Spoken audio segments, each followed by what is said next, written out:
माता के बारे में तो आप जानते होंगे। मेलडी माता एक बहुत ही शक्तिशाली देवी हैं जिन्हें मेलडी मसानी के नाम से जाना जाता है।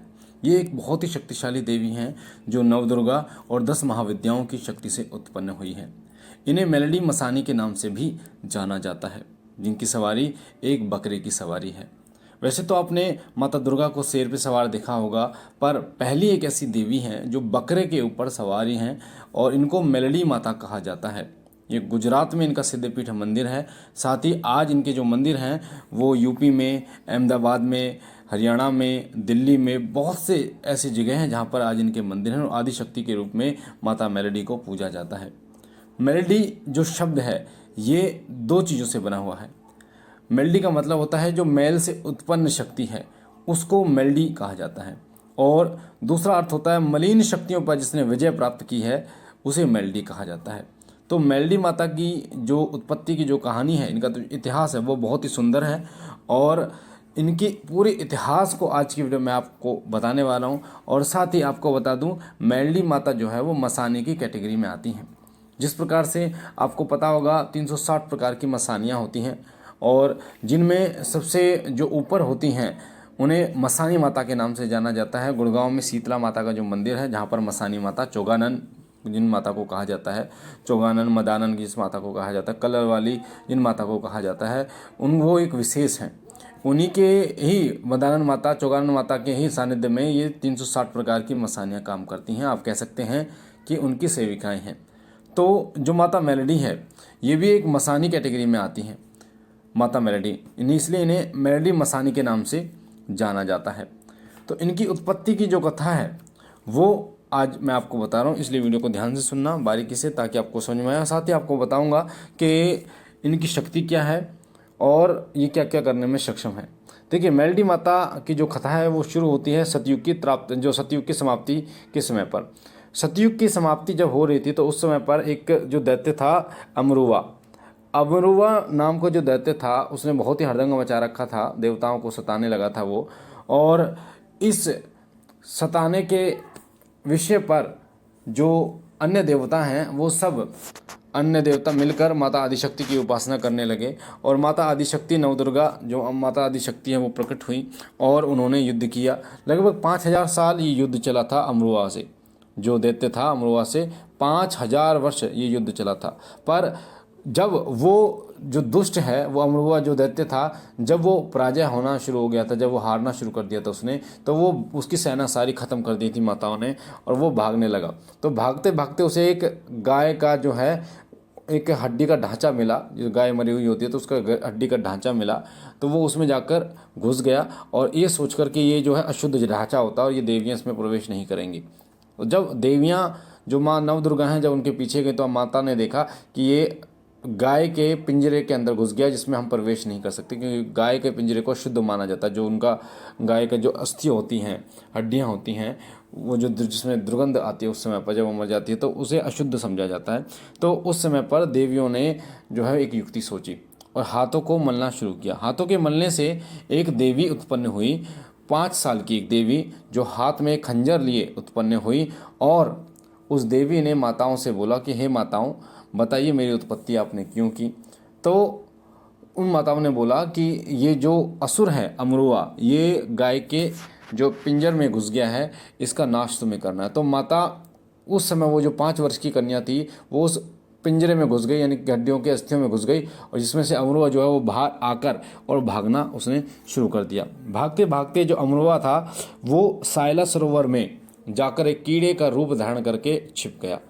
पर ये जो 5 वर्ष की कन्या थी, इसने हाथ में खंजर लेकर उसका अंत कर दिया, उसका नाश कर दिया। नाश करने के बाद जब उसका नाश हो गया तो सभी देवताओं ने जय जयकार की, और इन शक्तियों ने जो अपने अपने जो लोग हैं वहाँ पर ये पधार गई। पर जो शक्ति थी, जो 5 वर्ष की कन्या थी, वो ये सोचने लगी कि मेरी उत्पत्ति क्यों हुई, अब मुझे क्या करना है। इसके लिए वो माता पार्वती के पास गई और उनसे पूछा कि माता अब मुझे क्या करना है, कहाँ जाना है, क्या मेरा लोक है, क्या मेरा नाम है, कृपा बताने की कृपा करें। माता पार्वती ने चामुंडा देवी के पास उनको भेज दिया, और चामुंडा देवी ने उन्हें नाम दाम गाम और जो धाम है वो बताने से पहले उनकी परीक्षा लेनी सोची। और उन देवी को जो है वो कामरूप कामाख्या में भेज दिया। कामरूप कामाख्या जो है वो तंत्र जगत का बहुत ही बड़ा क्षेत्र है, जिसमें जो शक्तियाँ, नकारात्मक शक्तियाँ भी वास करती है, और जहाँ पर तंत्र मंत्र जो होता है, जादू टोना होता है, जहाँ पर भूत प्रेत जिन मशान और जो असुरी शक्तियाँ हैं वो भी वास करती हैं।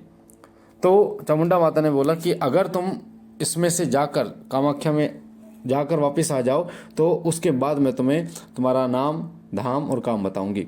तब वो जो 5 वर्ष की कन्या थी वो कामरूप कामाख्या में जैसे ही प्रवेश हुई तो वहाँ देखा उन्होंने कि जो कामरूप कामाख्या था वहाँ का जो पहरेदार था वो नूरिया मसान था। तो सबसे पहले माता ने नूरिया मसान को बांधा। उसके बाद जितनी भी असुरी शक्तियाँ थीं उन सभी असुरी शक्तियों को एक बोतल में बंद, घोल बनाकर बंद कर लिया, और जो जिन मशान और अन्य जो ये शक्तियाँ थीं इनको बकरा बनाकर इनके ऊपर सवार होकर और कामाख्या से वापस आई। तो चामुंडा देवी बहुत प्रसन्न हुई और देवताओं ने इनकी जय जयकार की, और माता चामुंडा ने इससे प्रसन्न होकर इन्हें इनका नाम दिया कि तुम्हारी जो उत्पत्ति है वो मैल से हुई है और तुमने मलिन शक्तियों पर विजय प्राप्त की, इसलिए तुम्हारा नाम आज से मेलडी होगा। तब से इनका नाम मेलडी माता पड़ा। और तुमने जो भी जिन मशान हैं, असुरी शक्तियां हैं, इनको बकरा बनाया है, इसलिए तुम्हारी सवारी आज से यही होगा। आपको बता दूं, जो बकरा है, बकरे को अज भी कहते हैं, और अज का मतलब होता है ब्रह्मांड, यानी कि ब्रह्मांड पर जो शक्ति सवार है उसको कहते हैं मेलडी माता। तो मेलडी जो माता है वो असुरी शक्तियों का अंत करने वाली हैं, जो तंत्र जगत में जो समस्त तंत्रों को एक अपने बोतल में भरकर और चलती हैं, ऐसी देवी हैं, वो है मेलडी माता। ये एक मसानी के नाम से जानी जाती है, मसानी देवी है, और जिनके 8 हाथ हैं और 8 यानी अष्टभुजाधारी हैं माँ दुर्गा की तरह। उन्हीं का एक रूप आप कह सकते हैं, जिसमें एक हाथ में बोतल ये धारण करती हैं, दूसरे हाथ में खंजर, तीसरे हाथ में त्रिशूल, चौथे हाथ में तलवार, 5वें में गदा, 6ठे में चक्र, 7वें में कमल और 8वें में अभय मुद्रा, यानी कि अपने भक्तों को आशीष प्रदान करती हैं। ये देवी बहुत ही शक्तिशाली देवी है और तंत्र जगत पर विजय प्राप्त करने के लिए ये विख्यात हैं, इसलिए इनको मेलडी माता के नाम से जाना जाता है। मेलडी माता की सवारी भी आती है, इनकी सवारी भी आती है इनके भक्तों पर।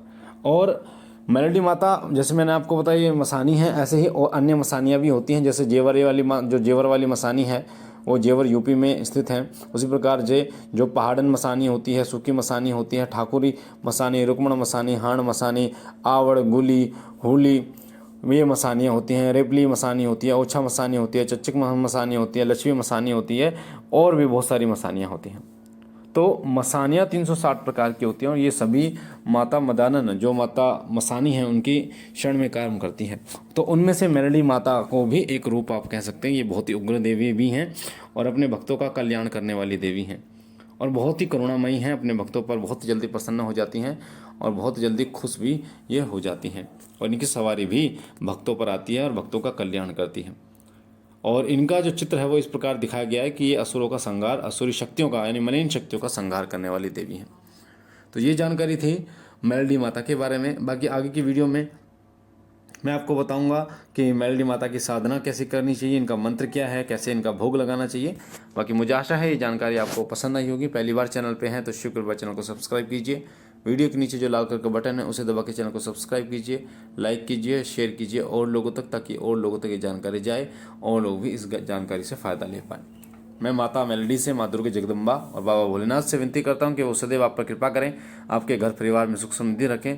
हम मिलते एक नई जानकारी के साथ, तब तक के लिए ओम नमः शिवाय, ओम नमः शिवाय, ओम नमः शिवाय।